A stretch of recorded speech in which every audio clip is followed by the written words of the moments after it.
Hi guys, and welcome to The Colorful Gardener. My name is Josh, and today I'm going to give you the final tour of 2018. If you're new here, go ahead and consider subscribing and liking this video.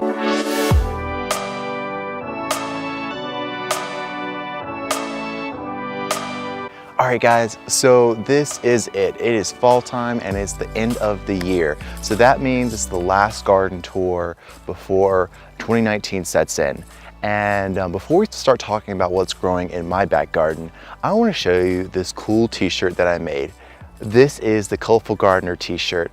I have just recently made it and I am so proud of it. I love this turquoise with this white. And then you've got these symbols below it. We've got the tools, you've got the plant, and what you can do with these plants. I think that really speaks a lot to what this channel is going to offer in the future. I want to talk about tools and how you can be a better gardener, and the plants you can use, and then what you can do with these plants in your own landscape or for your friends. And on the back it says, how colorful is your garden? So you get something in the front and something in the back to look at. And so I've been really happy about this shirt. This is the beta shirt. I'm gonna see what you guys think about it. Let me know in the comments below if you guys like it. If there's anything you could change about it, let me know. I'd love to hear your feedback on it. I've been really stoked about it. This is finally something I can claim to that is mine, I can wear and walk around town, and I just can't wait to show everyone. So now let's talk about what is growing in my back garden. And this is the tropical garden I'm standing in front of. And as the year has progressed, it has just gotten better and better. My herbaceous border looks really good in summer and fall time, but now the tropical garden is in full stride. And we are not scheduled for a frost for a while, so I'm gonna really enjoy this back garden for a while. And I am so in love with how it's turned out. This is finally the year that it looks like a full-fledged jungle garden to me. For a while, it was very bedraggled and it wasn't looking at its best. This is a really tough area where it gets full blazing sun, heavy red clay that dries out in our droughts we have some years. This year it's been super wet, so I've been throwing lots of compost, lots of good material on the soil and in the soil to help improve that moisture retention. And I think it really has shown. These plants have been super healthy, have grown into big lush jungle-like plants. And I just want to show you a couple things that were really standouts in the jungle garden. Over to my left is the Canna indica purperea. It is super tough. It'll grow about any condition in my garden, and it grows to a huge size of at least 7 feet. I'm 5'9", and it grows well over my head. And at the end of the year, it produces these beautiful red flowers that hummingbirds absolutely love. But what I mostly grow it for is the beautiful foliage. There's also an elephant ear behind me that I did in a previous video on an update. It's colocasia Thailand giant, and it has been my favorite elephant ear this year. This guy gets to at least 8 feet tall, and its leaves can get so massive. And this is only 2 months of growth, and I have really fallen in love with this plant. I really plan on getting more of these in my garden. I think it really shows what a jungle garden is, and I'm so happy with it. Again, this is 2 months of growth, and it has turned into a colossus beast. Right here in the foreground is this beautiful perennial called Persicaria firetail, and it produces these beautiful bottle brush flowers in the fall time and in late summer, and it's just kept blooming and blooming. And the reason why I put it in this jungle garden is because they're such an oddball plant, and I think they give that jungle feel. It's just like something exotic. And again, that is Persicaria firetail. It is a wonderful perennial, very hardy in my garden and does well in my humidity. Another great tropical plant is Canna Tropicana. This is a wonderful foliage plant I grow. Back here, I have this plant called papyrus, and this is the first year growing it, and it's been super happy back here. It gives me a nice fine foliage in this back area. I'm gonna hopefully divide it up in the springtime and make it into a bigger mass. It gives me that definitely tropical vibe, and it's such an interesting plant. And it goes really well with this coarse foliage of this Canna indica, and also this really cool plant, tetra panax, also called paper rice plant. And this is also a new plant that I'm growing this year in the jungle garden. Great foliage contrast with this papyrus. And so far, it's only gotten up to chest height. Supposedly it can get really tall. Farther to my right is this beautiful black tie banana, and this has to be the tallest plant in my jungle garden. This thing is at least 15 feet tall, and this is 1 year of growth. I saw this growing at Riverbanks Botanical Garden and I had to have it in my jungle garden. As it matures, the trunk turns a deep black color and it produces these big leaves. So they're quite striking when you see them in this garden. I think your eye automatically goes to them because they're such big, tall columns of green. So I've got 2 of them here in the jungle garden, and also to its left, I have Senna alata, and that is a annual for me. So I'm not gonna expect it to come back for me. I'm gonna chop it back just to experiment and see whether or not it'll come back from the roots. I doubt it will, but to keep this plant coming back in my garden, there are some seed pods on it that I will collect the seeds from it and I'll resow those in my growing area, and hopefully I'll have new plants for next year. But it has been blooming from August on until November now, and I love it because it has this wonderful, interesting foliage and then has these candle-like flowers. It's also called the candle flower or the candle plant, and this plant is just as tall as that banana. And I'm gonna hopefully put more of them in this garden because they have been such a cool looking plant for this jungle garden area.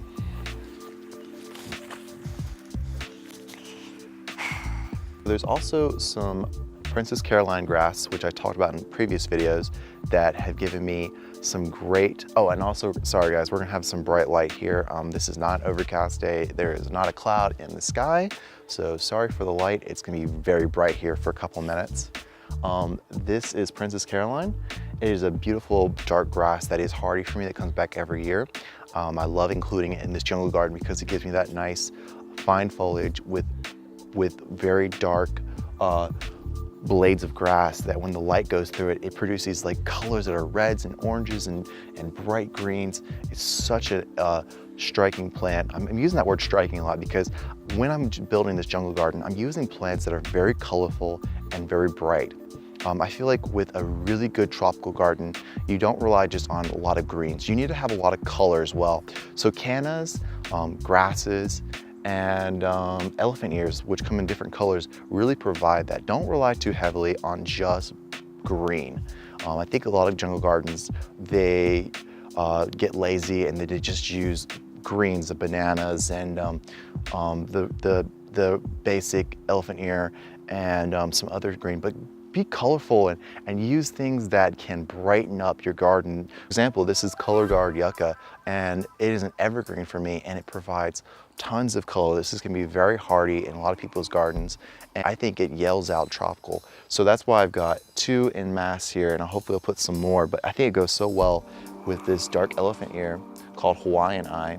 Beautiful dark foliage with this very fine foliage, so that gives a nice contrast. I've got some zinnias I sowed in here. I was very happy with the zinnias I sowed in here a couple months ago. There's some beautiful reds and dark reds and oranges, and I think that really helps getting that pop of color into a jungle garden. Annuals are great plants to sow into any jungle garden, especially like zinnias, which come from warm places like Mexico and Central America. Marigolds are also really good to use. I've got this rose here called Rio Samba, and it's very festive and it's very colorful, and it plays off very well with these zinnias and tropical foliage.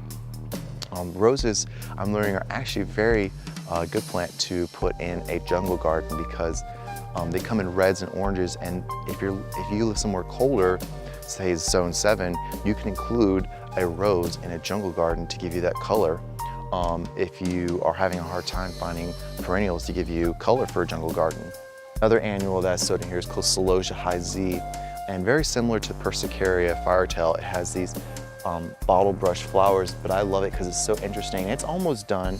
It's setting seed now. I'm going to collect the seeds and resow it again next year, but it has very dark burgundy foliage, and then also these very dark flowers that are interesting and very odd and very alien-like. Again, when I'm choosing these flowers, I look for the most alien-like, oddball-looking flowers to go in this jungle garden. We've got this bright lime green colocasia that I absolutely adore. It's kind of spreading, so it's going to form this area of bright yellow, which goes really well with some of the dark foliage like that Panacetum vertigo back there. And also I have, oh my goodness, look at this. This is Dahlia David Howard that's blooming. This is the first time it's blooming this year for me, and it goes so well with these bright colored foliage. This guy here is Acmea Valenciana, and I'll be digging him up in a couple weeks because it is not cold hardy at all for me. And potting up and bring him inside because it is a little too cold for my winters for him to deal. This is definitely a zone 10 plant. So I'll be definitely digging him up, and I'll show you in a video how I dig that up. So this plant is Texas sour hibiscus. You can see that there's some seed heads that are forming, and I'm gonna collect those seeds and hopefully sow some more of these. These are definitely a very interesting plant. It is native to Florida, but it is hardy for me. Hummingbirds really love them, and it has a bright, big flower that a lot of pollinators like. And then behind me, I've got some lantana that are still blooming. And you guys can see there's still some odds and ends that are blooming in the garden. So that was the jungle garden. A lot of stuff are really coming into form, and probably in a couple weeks, a frost is gonna come along and knock everything down to the ground. And that's when I'll start cutting everything back and throwing it on the compost pile. I'm really an advocate for using compost in my garden. I think it really helps build that soil and helps build your microorganism community in your garden. I can't stress that enough. If you have really heavy clay like I do, you really need to throw in that organic matter and feed those microorganisms in your soil to help get your garden much bigger and healthier. So there's not a lot going on with the cactus garden. We've had a lot of plants that have rotted off because of the wet summer we've had. So we've had a couple losses. I did a video on one cactus that the center had rotted out, and I dug it out to do cuttings from it. And a cactus garden doesn't evolve as quickly as, say, a jungle garden herbaceous border. So there will be moments where you're gonna see the same plant year after year, month after month, and it's not much gonna change about it. So it's not as exciting, say, herbaceous border or jungle garden or vegetable garden. Vegetable garden, so I've been sowing some spinach and some lettuce, and we've got some broccoli and some arugula growing. I'm excited about that. I'll do another video about that soon. But other than that, the garden is winding down. Things are slowly coming to a stop, and we're gonna start doing daffodil planting soon, mulching, and this is the part of the year where it's not as interesting as it could be, say spring and summer. Every time of the year in the garden has jobs to be done, and right now it's just to sit back and enjoy what's still blooming and what's still growing in your garden right now before that first frost comes. If you've already had the frost, I'm sorry to hear that, but if you haven't yet, go ahead and just enjoy your garden while it lasts.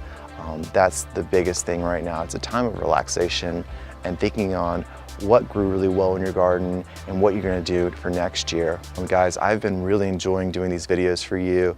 It's been about 9 months since I've been doing these videos. Back in March was my first one, and I was so nervous to make that video, and I was so determined to do it. I've learned so much, and I've gotten a lot better, and I thank you guys for watching this video. It's really encouraged me to see the comments and seeing the subscriber count grow. I've been really determined to put out a video every week to help you guys get inspired in gardening. Again, a lot of gardening is just basically just doing it, trying it, and see what will happen. I've learned so much at Riverbank's Botanical Garden, and then coming back here to work in my own garden and to start this YouTube channel and start working on my landscape company here in the upstate. And I'm so excited for the future. I can't wait to see what happens. And again, thank you guys for watching. This has been so much fun. My name is Josh, and you've been watching The Colorful Gardener. I'll see you guys in the future videos.